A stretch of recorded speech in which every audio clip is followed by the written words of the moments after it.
Still working on it. Still working on it. Still working on it. Come on. So far, we're still offline. What's going on? Hold on. What's going on here? Explore how to connect. Nothing is connecting. It says it's live streaming. I'll tell you what. Give me a second here. Give me a second. Jordan, be patient with me, please. This has never happened No before. problem. Never happened before. Let me go to me, LinkedIn posts. Let's see. Are we streaming? We are streaming, but it doesn't say that anything. It just says it's all offline. Let me refresh the page. Hold on. Everybody bear with me. It says it's live streaming.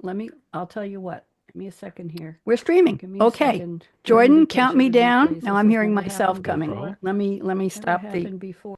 Go to All right. Let me get out of that. Okay. LinkedIn posts. Let's see. Are we streaming? Now we're hearing me. We are streaming, but it doesn't say that anything. It just says it's all offline. Let me. Oh refresh the dear, we've page. already, Hold on. okay.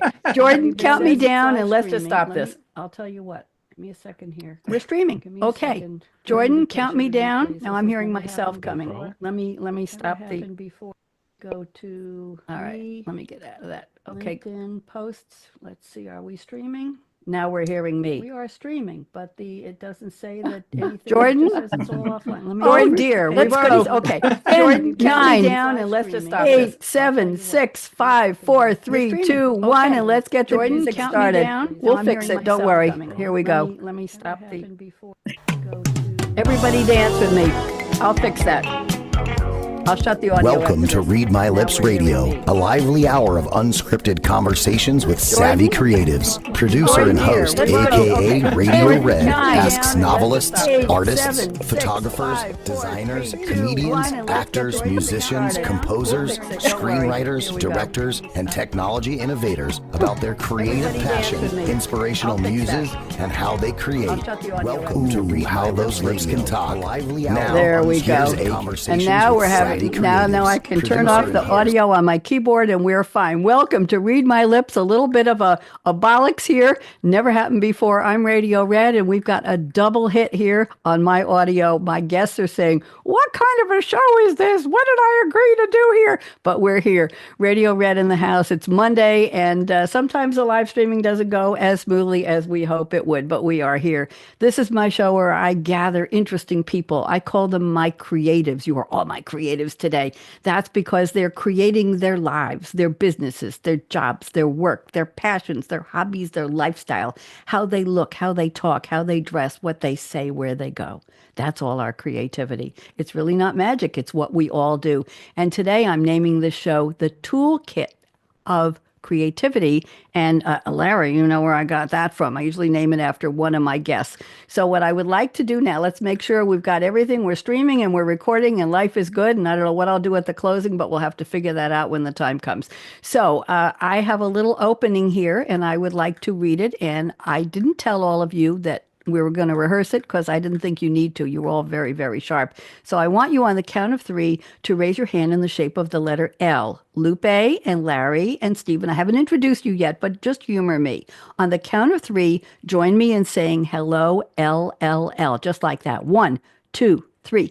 Hello, L, L, L, L, L. Jordan, top of the list, number 1. I think they're tied with last week's panel who got it right. I was so excited, I forgot to say what that is.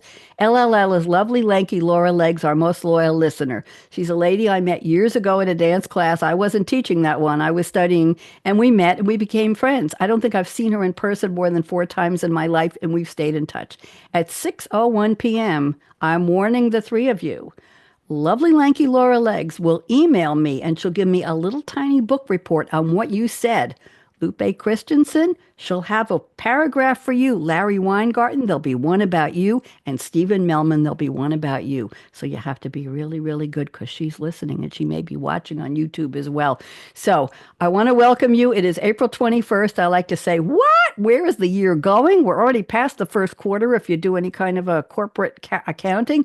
It's the 111th day, 111th of the 2025 Gregorian calendar. used to be the Julian calendar. He skipped about 2 weeks in October, and Gregorian came along and said, I can create a better calendar. That's why we have leap year every fourth year. Stephen knows that. 254 days left. Nothing to talk about yet. 16th Monday. Nobody cares about that except me.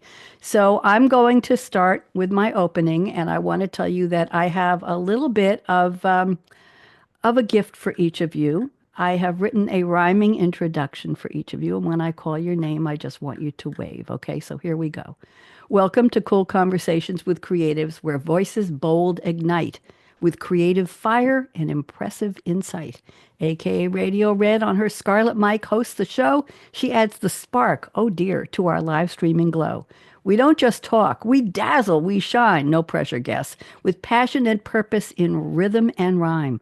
We'll explore the toolkits of creativity bold as today's guest creative stories unfold. Larry Weingarten, Lupe Christensen, and Stephen Melman, too, are here to share their creative journeys with me and you.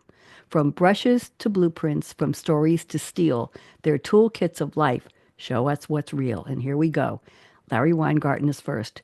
In Northern Cal, where old tanks may weep, Larry Weingarten dives deep where the rust likes to creep. Since 1982, licensed a builder with flair, he's solved heater puzzles with curious care. The muck vac he gave the boot. The 50-year-old heaters, now that's resolute. With tools and with insight, Larry's books lay the track, a philosopher's wrench in a creativity pack. Larry, I hope you like that. I wish I could write like that. Oh, you're sweet. I'll tell you, I had a little bit of help, but I'll tell you later. Lupe Christensen is here. She rose strong, chasing dreams in the sun, from fields in the valley to degrees hard won. Told to stay small, she aimed sky high instead, with passion and drive where most might have fled.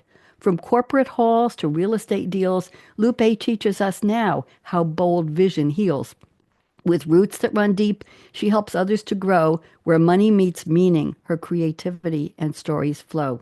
Lupe, I hope you like that. Beautiful. Thank you. I'm running out of steam here. And Steve Melman. Since talking with pros when he was 15, Steve Melman saw therapy as more than a dream. 40 years strong with compassion his guide, he's helped countless people go from struggle to their stride. From Memphis to Texas, Stephen's counseled with care, with wisdom and heart that's truly rare. Still helping today, his purpose rings true, to lift up each soul and guide them on through. Stephen, I hope you like that. Oh, I love that. I'm glad. You're welcome. So gather round, lend us your eye and your ear as we dive into creativity with vision so clear. akaRadioRed's roundtable is set today. That's me. We hope to inspire you to live large, love life, and play. So what'd y'all think? That's my gift to you. Liked it? I loved it. That was wonderful. Beautiful. I have a helper. You're welcome. I have a helper named Sylvia. Her last name is Speed. She's my virtual assistant. We speak in French, Lupe. We communicate in French and in English. Her French is better than mine. And I sent her all of your bios, which were a couple of 100 words each. And I said, would you please come up with an 8-line rhyme for each of my special guests? And she sent me back in a couple of seconds, now you know who she is, a draft, Larry. And I went back to your bios and I matched up and I said, is this what I really want to say? I wasn't sure. I made some changes. I'm a writer, I'm a poet. And I went back to her and I said, I'd like this version better. And she said, would you like me to add a little more sparkle and sass? I said, okay, give it a try. And she did, and I still wasn't happy. So I changed some of the rhymes and I changed some of the information so that I was sure it would really coalesce with the hot spots of your life, with the highlights of your life. So thank you for enjoying that. That's something special I do on my show, and that's my gift to you. And no, I'm not sending you the text, but you can get it from my reading on the YouTube. So there you go. It's not the same as when you just read it on paper. So I'm thrilled to have all of you here. By the way, is anybody a Taurus born between April 20th and May 20th? Anybody? Nope. Okay, I used to do the zodiac sign, and I used to talk about the sign. It just happens to be there's a second sign of the zodiac, and it's Earth sign. Let's see if you want to be an honorary Taurus. Patient, determined, practical, grounded, focused, dependable, sensual, loyal, understanding, trustworthy, ambitious, generous and gentle, hardworking and resilient, Anybody want to be an honorary Taurus? Yeah, Absolutely. sure. Yes. Yeah. I'll take a little bit of that. Hold on, I haven't gotten to the cons. Lazy, stubborn, jealous, materialistic, dependent, and indulgent. We'll pretend we didn't say that. I just want you to know that famous is it Tauri, Larry, or Tauruses? Dwayne Johnson, George Clooney, Adele, Kelly Clarkson, Lizzo, Cher, Audrey Hepburn, Jack Nicholson, Renee Zellweger, Barbara Streisand, Penelope Cruz, Gal Gadot, and Stephen Colbert. That's quite a list. So if anybody wants to be an honorary Taurus, I hereby dub you thus. You're thus. Okay, there we go.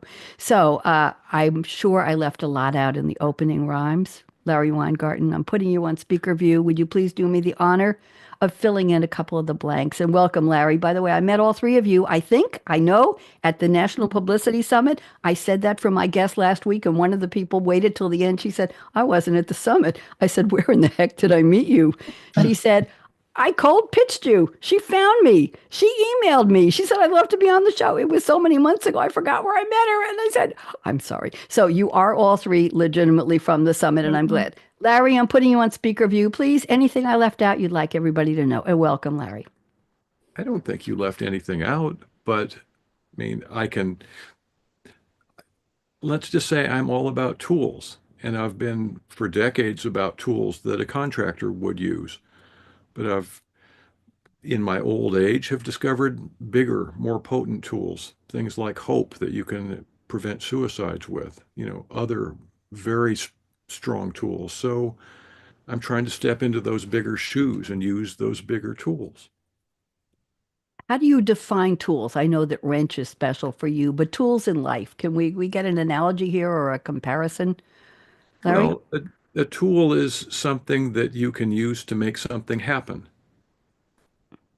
So that's a pretty broad definition. Think of perspective as a tool. I use it in troubleshooting. I love troubleshooting stuff. So if I can go to any problem and look at it through as many different lenses, perspectives as I can, I have a much greater likelihood of solving that problem. So the lens is a tool, right? The lens is a tool that allows you to get the perspective. If we Right. we back it up to the actual tool. Thank you, Larry. I'm very happy to have you here. And I borrowed toolkit from your information I have to come up with an episode title. It's different every week. And I've been doing the show 50 shows a year for years. And Stephen, it's hard to come up with original titles after a while.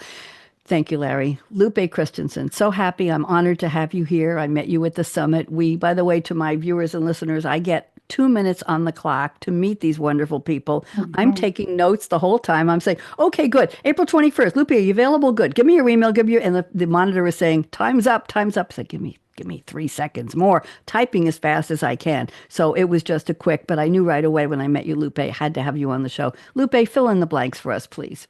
Yes, hi. Thank you so much for having me. That poem was just amazing. I mean, you didn't leave anything out. What else can I add to that? It's beautiful. I think if I want to plug in some details around that, it's how far I've come, right?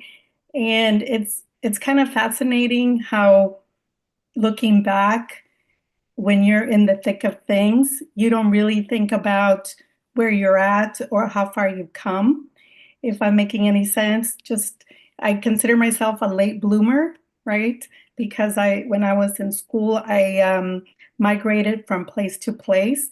So I really never really had a roots to grow and lean on those roots and continue to develop. So just by what you're saying, in terms of just circumstances not slowing me down or stopping me, I think it's been a great journey, and I can't wait to share more about what I've created and what's to come in the future. Thank you. You're very humble and very beautiful. Thank you very much for accepting the invitation. Stephen Melman is here. Stephen, talk to us. What I leave out? You're all being very kind and gracious about my 8 lines that summarize your entire life. So I'm very happy with that. But we have some time here. Stephen, what's up? Did I miss anything? Oh, I think you nailed it. But I'll just add. I think you just. I just add a few things. When I'm working with clients, I try to paint mental pictures for them, And one of the things I say, my job with you is to work myself out of a job. The last thing I want clients to become is dependent upon either me or counseling. I want to talk about tools. That's what I provide is tools, coping skills, helping them to accomplish, to have all these tools in their arsenal, and how to use those tools. So I always say that I'm much more active in the beginning, and then in the end, I'm much more of a cheerleader of encouraging them and encouraging them to use the tools that they pass on to them. I like that a lot. My first therapist, when I was about 8 years old, I was crying all the time, and my parents found somebody to help me out. And I really wasn't that unhappy, but a boy told me he didn't like me in school, and I didn't take it too well. So Oh no. I know, Lupe, it just goes way, way back. Yeah. I currently have a counselor, Steve. He's a counselor, certified counselor, but he's not a PhD and he's not an LCSW and he's not any of that. And I meet with him once a week and we just basically talk about life, my life, and he gives me feedback and he's really smart and we have good conversations. So that's where it is right now. But anyway, that's too much information for all of you. Thank you very much.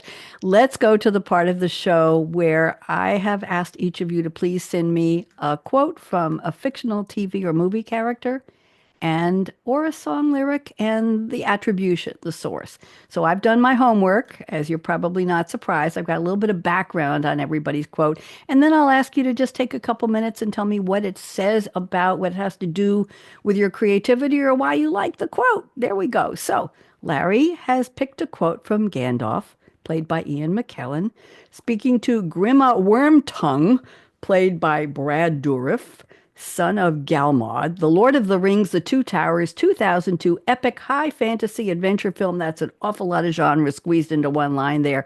It's directed by Peter Jackson, screenplay by a whole bunch of people, based on the 1954 The Two Towers, which was the second volume of the novel The Lord of the Rings, of course, by J.R.R. Tolkien. And Gandalf is an Istari wizard, if anybody doesn't know that, who fell fighting a Balrog. I hope I'm saying this right, Larry, and has now returned more powerful than ever to finish his task.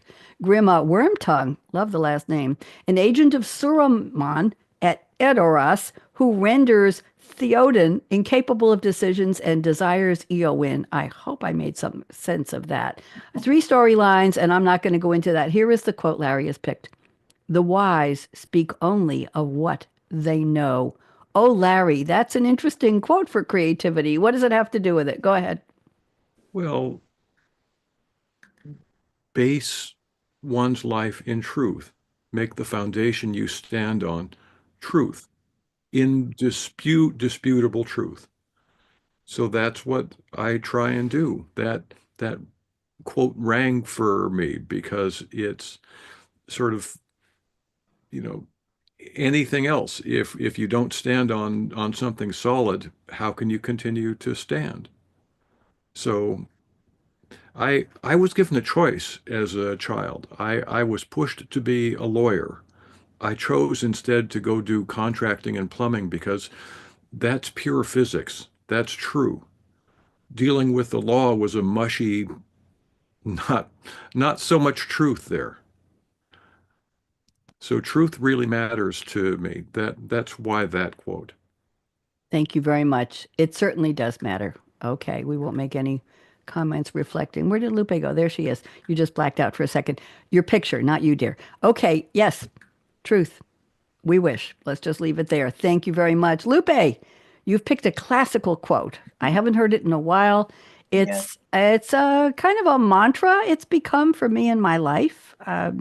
I'll give a little background and then I'll tell you why after you explain why you picked it. The quote is from Yoda, voiced by Frank Oz, Star Wars, The Empire Strikes Back, 1980, sci-fi adventure film.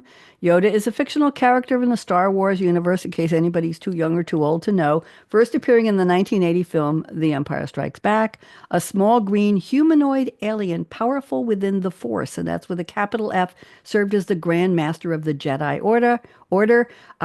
Let's see, Frank Oz reprised the role in The Return of the Jedi, the prequel trilogy, the sequel trilogy. Yoda has become an iconic figure in popular culture due to his distinct pattern of speech and role as a wise mentor. I probably messed that up. Okay, so here is the quote, and I love this, Lupe. Do or do not. There is no try.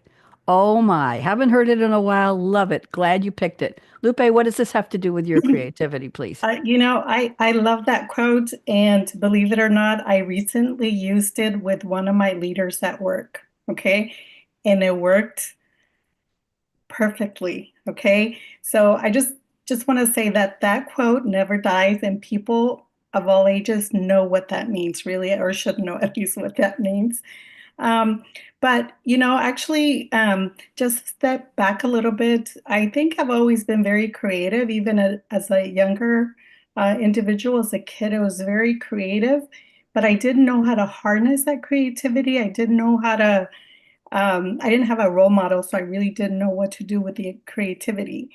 When I was in elementary school, I was learning how to play the piano. I was picked for the Lewis and Clark play at school. I won an art contest, but again, I didn't know what to do, right? And fast forward many, many years, and I felt like I needed to do something, do more, but I didn't know how to launch. And so, and I would try and I would try, but there is no accountability in try. The magic is in the doing. Very well put. Very, very well put.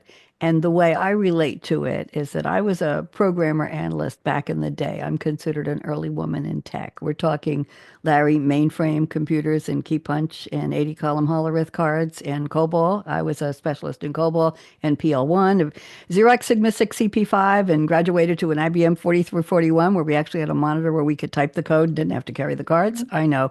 But Lupe, when you learn binary and binary math in school and binary, you learn that there's the switch. It's a light switch. It's either on or off. There's no dimmer. It's on Right. or off. There is no try. You do or you do not. And what a lot of people, I think, still don't understand is that doing nothing is a decision. Right, Stephen? Right, Larry? Right, Lupe? Doing nothing. I am not going to that party. You aren't wishy-washy. You are not. You made the no decision. The light switch is off. I am going. The light switch is on. Or maybe when you get there, you want to turn the light switch off, but that's a whole other story. So my point is, Lupe, it's words to live by, and this is something we could teach our children or our grandchildren. Do or do not. There is no try. There's no in between. Right. You either is or you isn't. You is or you ain't. There you go. Thank you, Lupe. I really appreciated that. And thank you the way you explained it. Stephen, he picked a quote that's a little bit like coming from your profession, dear, and I let you get away with it. We don't usually do that. But the quote is from Isaac Ike Davis, played by, oh my, Woody Allen. Manhattan. I saw that. I remember 1979 comedy drama film. One of his best known films. It's beloved by fans and critics and famously loathed by Woody Allen, who even asked United Artists Films not to release it. Did you know that? A group of intellectual, semi-bohemian friends living in Manhattan, every one of whom has his or her own problems, intertwining with those of the others. Ike Davis is a neurotic, self-ironic, impulsive, middle-aged, aspiring writer whose wife, Jill, played by, I forgot, Meryl Streep was in this. The mother of his son, Willie, divorced him after discovering, never mind, we won't get into that. Okay, here's the line Stephen has picked. My analyst warned me, but you were so beautiful. I got another analyst. Stephen, what? Talk to me. What is this all about? Go ahead. I like the quote. It made me laugh. Yeah, but I actually like Lupe's. That I use that when I'm doing counseling with clients,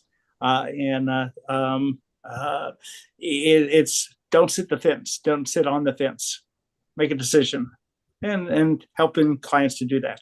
But I like the quote that I chose because it made me laugh. Okay. And one more thing, which is what I do in counseling, which is I say to people, I take very, very serious what brings you to counseling, but that doesn't keep us from finding humor as we help you to accomplish our goals. I like that. Got to have some humor. Got to have some smiles, right? I think you're all smiling. Larry, you smiling? I see. You can tell. He's smiling. I can tell. There we go. Thank you for the quotes, everybody. I appreciate that. I tell some of my guests who can't come. I have people who actually tell me I don't listen to music, I don't watch TV, and I don't go to movies. And I say, what rock have you been living under or hiding? Well, I don't say that really, but I have a list of about 50 movie and TV quotes and about 25 song quotes, and I'm happy to share that list with them. And I say, for goodness sake, just pick one. Okay. Yes, the best is yet to come, or you ain't seen nothing yet, or you don't get it, but your kids are gonna love it, or you can't handle the truth. But Lupe, yours is one of the iconic ones that's on that list. So thank you all for the quotes. Very interesting, Stephen. I will forgive you for what you did. Stephen, do you have another quote that you? But you approved it. I did, I know, because I'm tired of arguing with people about their quotes. I was handling 38 guests, and I figured, let me just give them a pass on this. I actually got a kick out of it. So let's go to the part where you have each sent me very graciously, well, I demanded it, but you were gracious about it, 4 statements about your creativity. I'm going to pick one from each of you to start. Let's go around the table. We have lots of time. We're doing very well. So, Larry, I'm picking the first one. I found this interesting. I'll read it with your permission, and I don't want you to go looking for it, and then you'll unpack it, and we'll see if Stephen and or Lupe have anything to say about it. So Larry says, I just love helping all of life. I always get more than I give. Guess I'm greedy that way. An example from long ago. Here we go. Listen up. My high school English teacher wanted to keep students from cheating on tests.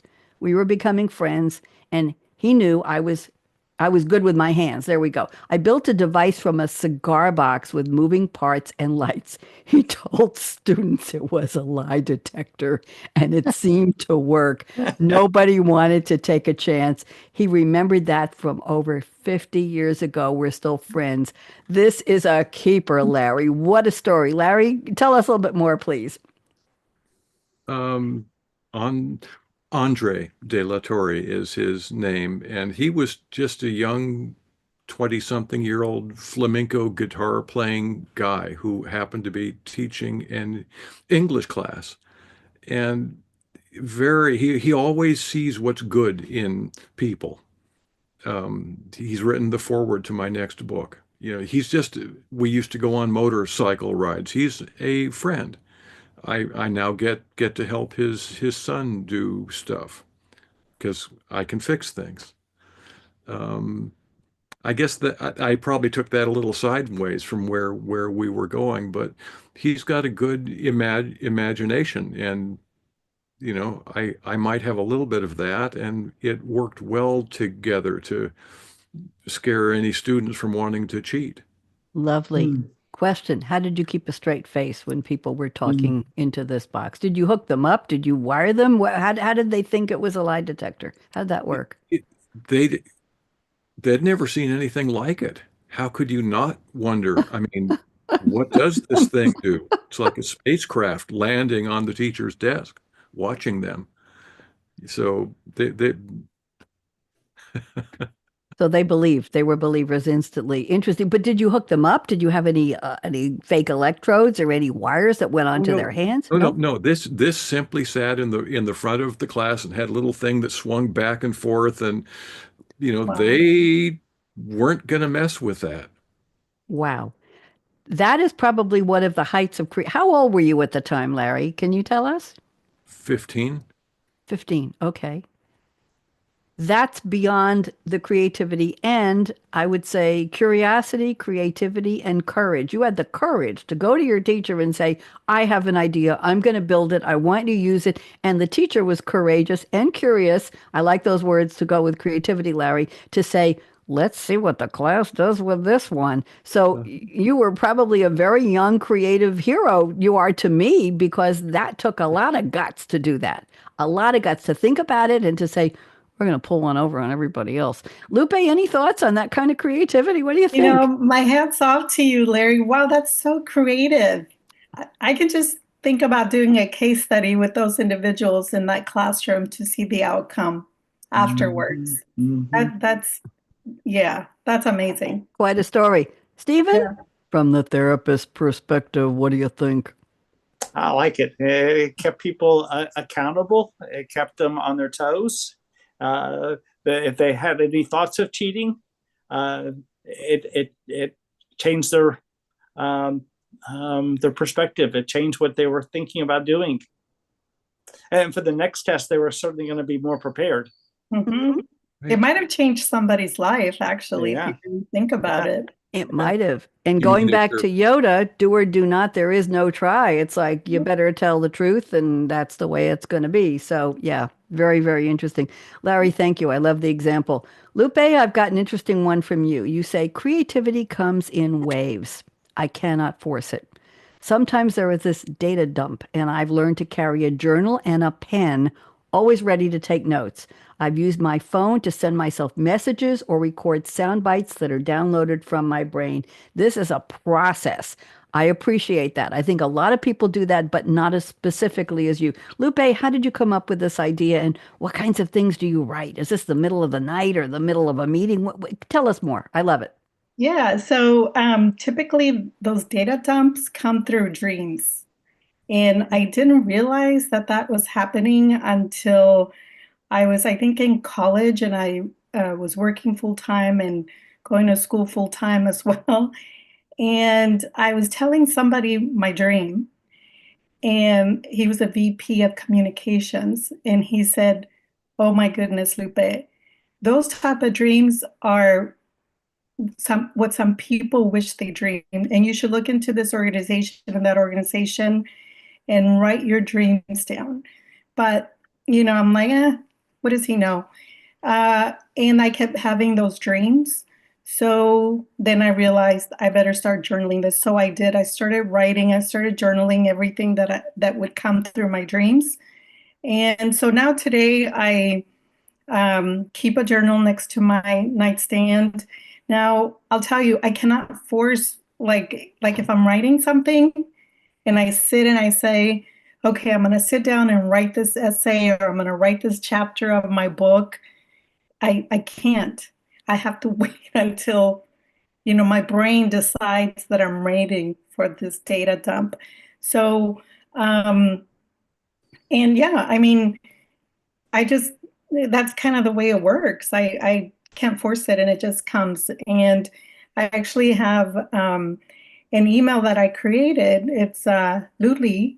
I call myself Luli, and my sister used to call me Lulu, but for some reason I didn't like that name, so I changed it to Luli. So I get my phone and I send myself messages to Luli of everything that is coming down, and then later I get to look at it, copy paste it, and work through it. Yeah. I love it.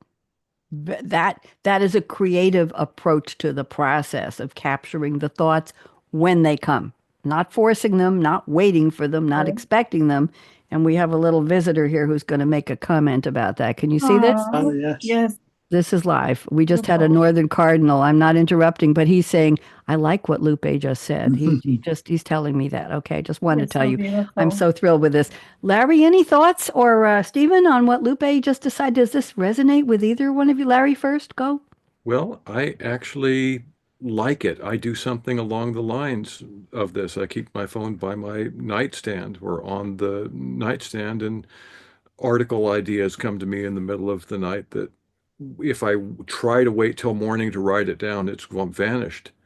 So I really like your approach. Capture it while it's looking you in the eyes. Yeah. Very interesting. Stephen, thoughts?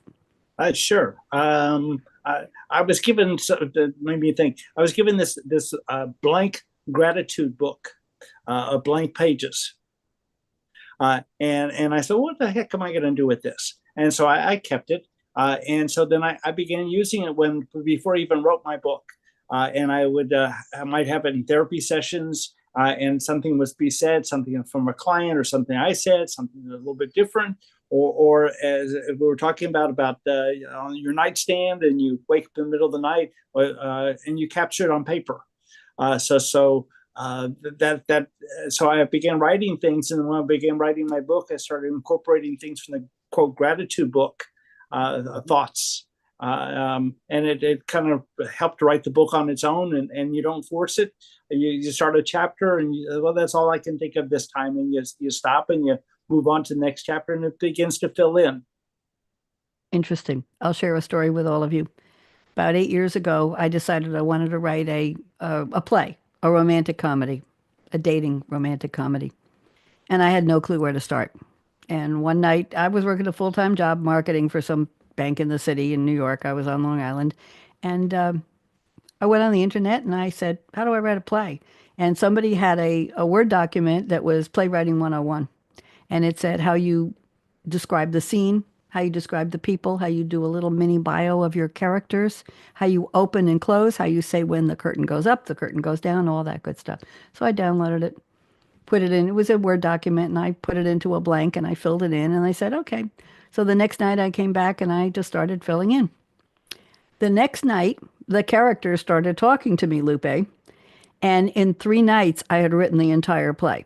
I wrote from 1 till 4 in the morning, and it poured.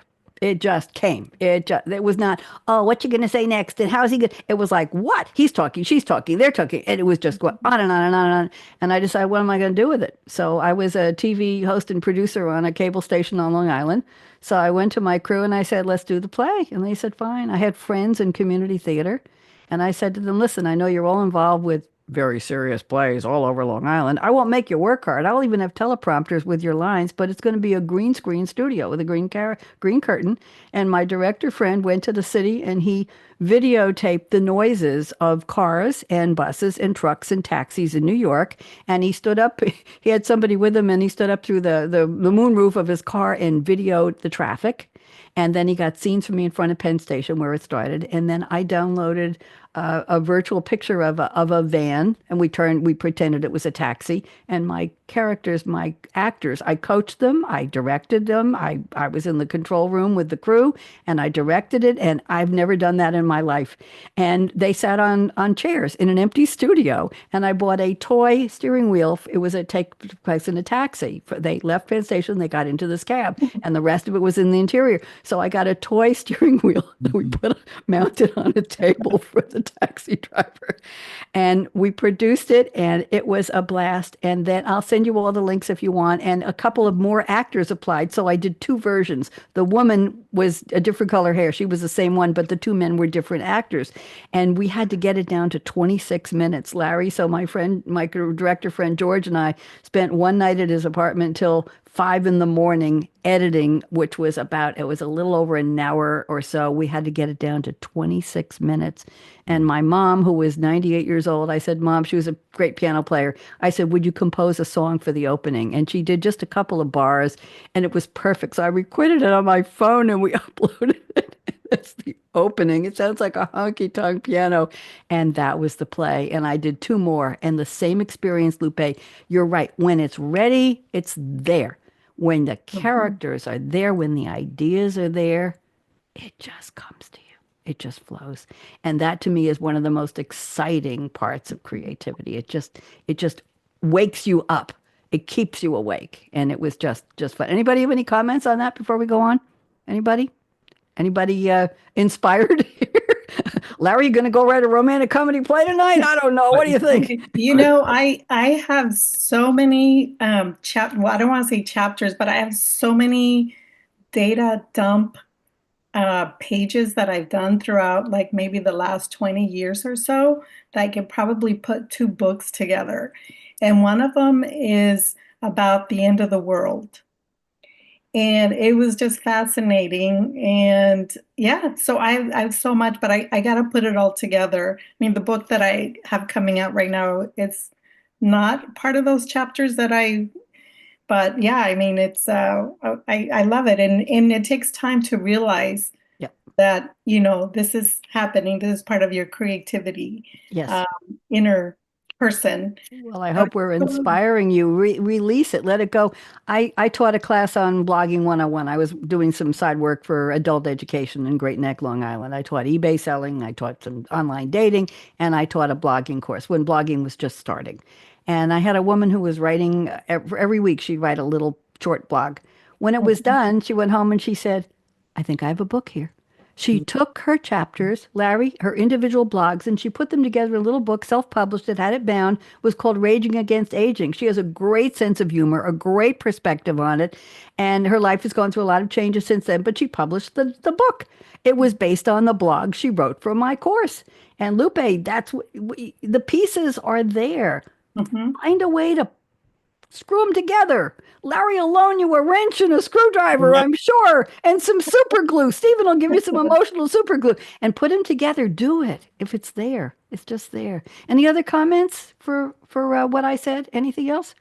So often we just ignore those little voices when they come up, and you didn't, and a whole play came from it. Yeah. And there were two more plays I did too. And I'll send you the links to all of them. And that was called Hail, Hail. I had another one with 3 women friends. We're about to celebrate the 50th birthday of one of them, and they're sitting in tables, chairs in my studio, and I had a virtual set behind them of a gorgeous bedroom with French furniture, and one of them was in her bedroom, and these were her 3 friends. They were trying to get her to do an online dating because she was about to turn, with 55, the age of the speed limit, which I call the Long Island Expressway in New York. When it's really working, it's 55. And anyway, it was a blast. And then I needed men to be the people on the dating site, Lupe. So I found a couple of guys I knew, and they sent me their pictures, and I found a couple of voice actors. And they did the voices of these men who were calling into the site and recording that. It was just a blast. I'll send you. It just had a lot of fun. So, Stephen, I'm going to your statement number 1. I like this one. Here we go. And you alluded to it before, but I want to go into more depth. Stephen says, I'm most creative with clients when I'm successful in painting mental pictures for them. An example is explaining the collaborative approach in both the client and me attempting to figure out the mystery surrounding the client's presenting issues and what might be preventing them from achieving their goal. Here we go. Everybody wait for this. One mental picture is to have them imagine puzzle pieces spread out on a table. Lupe and Larry, are you picturing this? And together, we put the pieces together into a cohesive picture for them, and I continue asking the client thought-provoking questions. I really like this, Stephen. Can you tell us more, please? What kind of puzzles? What they look like? Oh, they're clues to what's going on in their life, and oftentimes they're clueless about how the pieces fit together. And I'll share with them. I'll say, I'm just going to try this out on you. It's a hypothesis, and you tell me if it resonates with you. And sometimes I'm on board, or they go, yeah, I didn't see that. And other times, and I always say that there's no ego in this. If I'm wrong, I say, well, then help me out. Where did I go astray? Get me back on the path of where you are. So there's a collaborative approach. We're trying to figure out what's going on with them together. Interesting. Do they name the puzzle? Do they sometimes say, oh, I had a puzzle when I was 5 years old. It was a castle in France somewhere and I couldn't put did they ever identify a real puzzle that they did? No. It's not so much that they identify with the puzzles itself, but it's trying to help them to the picture of what's going on and how to help them to find solutions, their solutions. Their solutions. Okay. Larry, can you see that working? As you probably, when you're building things, it's a puzzle, right? Until you put all the pieces together, Larry? Yes. What tools do you use? What components? What materials do you use? Larry, you want to talk about that for a minute? And keeping a broad view of things, but a big part of what strikes me is that you're doing this back and forth where you really listen to them. They really get to feel heard. And that doesn't happen very often. No, not in this world. I think that's the grease that allows them to get better. Yeah. Thanks, Larry, for picking that up. Yeah, very, very well put, Larry. That listening and hearing and giving back, and that also that one-on-one dedicated time, that quiet time is what's important. Right, Larry? And right, Lupe? And right, Stephen? That time you have to say, I'm here for you. I'm devoted. I'm dedicated to your finding your well-being, finding that place. Let's put the puzzle back together. Or maybe let's even find out what the pieces of the puzzle are before we can put it back together. What does the puzzle look like, right? Interesting. I might suggest that to my therapist. Let's see if we've got to be a long puzzle. Anyway, when I bought this house, I'm in Tennessee. The former owners had stuff in the attic, and it's a climb up on the stairs, open stairs attic, and I can't do those kind of stairs. And my friend Nancy, who helped me buy this, helped me find the house. I've known her and her husband from New York. I did their website and newsletter years ago for their business. She's 6 foot tall and she's not afraid of anything. So she climbed up there and she started, and we rigged up, Lupe, we rigged up a system where we had a big shopping bag on a pulley, and she would throw it down the steps and I would unpack it and put the stuff. There were 26 I think Springbok is the name of the company, 26 magnificent Springbok puzzles. Some of them never opened. Wow. There was a sewing kit with hundreds of spools of thread.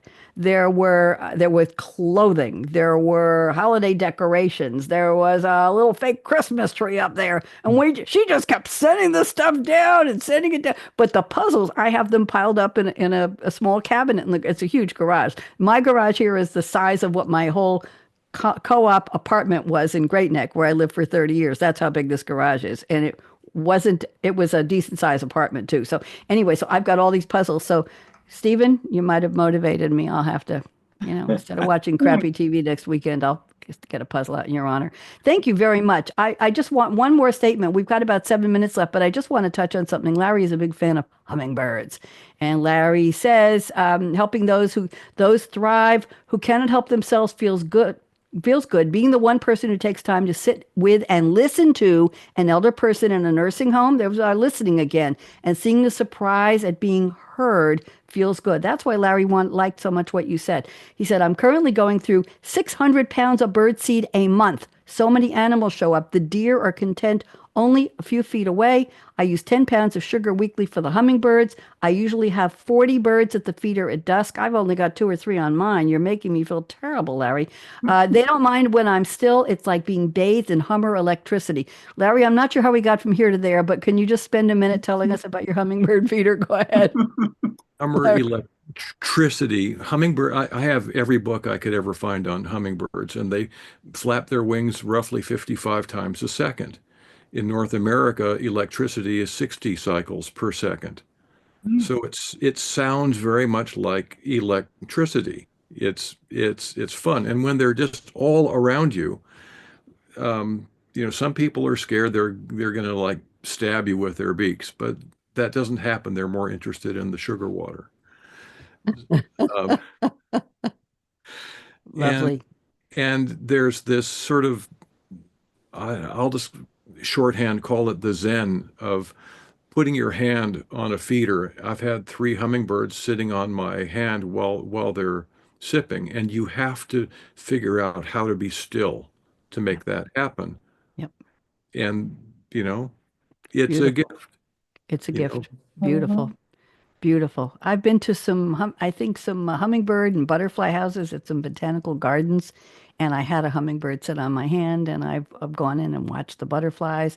And I once had a dragonfly in a 95-degree summer morning at a famous location on Long Island North Shore near where I lived. It was the house of Williams Jennings Bryant or somebody like that, and it was turned into a little museum.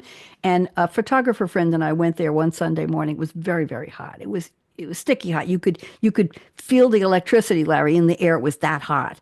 And I looked out, and here on the rose bushes in the front, a hummingbird, a dragonfly sat there and let me take its picture. And I've got a couple portraits that would just blow you away. I saw every detail. I saw the gossamer of the wings. It just sat there and looked at me.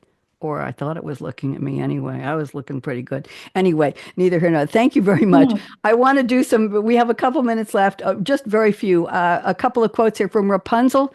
Rapunzel, voiced by Mandy Moore, Entangled, which was a computer animated fantasy film in 2010. Venture outside your comfort zone. The rewards are worth it. And I think we all proved that. Let's see now. I have a couple of things today. 1959, this day in music history, Johnny Mathis recorded Misty. I get misty just holding your hand. So many teenagers made out to that. On this day in 69, Mick Jagger sent a letter to Andy Warhol, you all know those names, who was going to design the artwork for the Rolling Stones album Sticky Fingers. And Jagger wrote something a little obscene, but he said, in my short, sweet experience, the more complicated the format of the album, the more effed up the reproduction and agonizing delays. Warhol designed the working zipper on the cover of the album, which was one of the most famous album covers in history, and they couldn't mass produce it very easily, but they tried. On this day in 1990, Paul McCartney set a new world record for attendance at a concert by a single artist. His tour-ending show at the Maracana Stadium in Rio drew 184,000 people.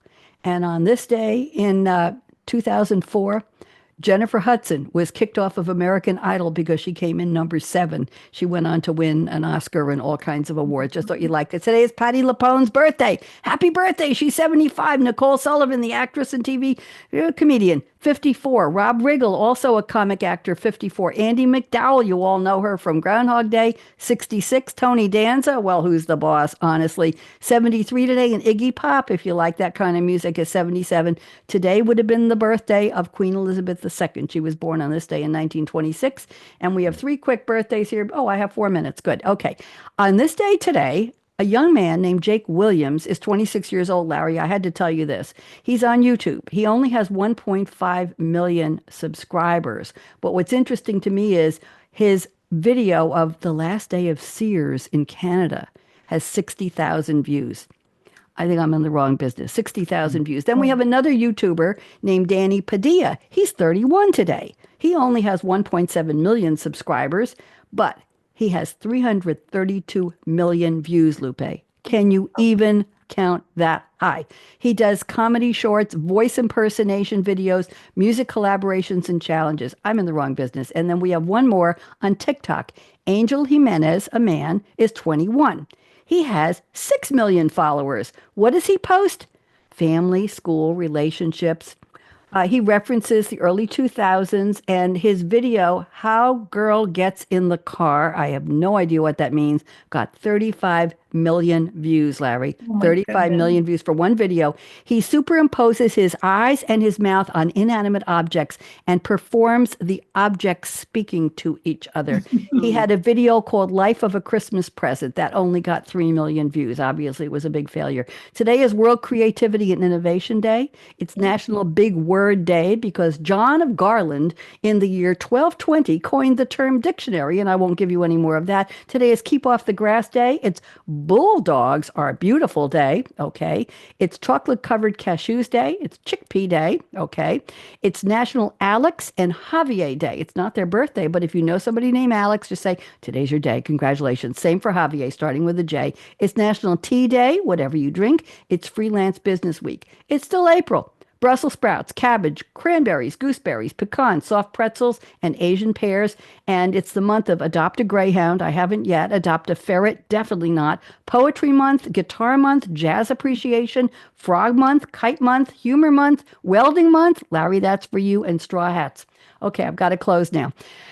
In 2014, Lupe, I used to close the show with the top 10 tips for women, and the number 1, this was 2014, 11 years ago, was Aspire to be Barbie, the biatch has everything. There you go. Here's my closing right now, and I'm going to play the music in a second, the right music. So life is short. Break the rules. Forgive quickly? Not at all. Kiss slowly? Yes. Love truly. Laugh uncontrollably. Everybody laugh with me. 1, 2, 3. Trying really hard and never, ever regret anything that made you smile. Final words. Work like you don't need the money. I know we do. Dance like no one's watching. When I taught disco in high heels at a high school cafeteria with 250 students, they all watched. Sing like nobody's listening. Love like you've never been hurt. Stephen, we know we all have. Get over it. Let your heart regrow, regenerate, love again. Money talks, chocolate sings, la. And last but not least, thank you for turning me on. I stole that line from somebody else. Let me go and play the music. We're going to do the closing now. And let me raise this up, and here we go. And wait a minute. Radio Red There we go. invites you to eavesdrop on her live, unscripted conversations dance with again. smart, See, no savvy, background noise. creative people. Don't go as she away, guest. discovers We'll talk. what makes them tick, where they find their inspiration, That's all when it is. creativity first became their passion, and how their creative process can inspire the rest of us to think out of the box. I hope we inspired Enjoy, somebody. aka Radio Red's always lively, cool conversations with creatives. Larry's dancing. Oh, how those lips can talk. Thank you very On much. Read My Lips Radio. Okay, there we go. We did it. Jordan, are we out?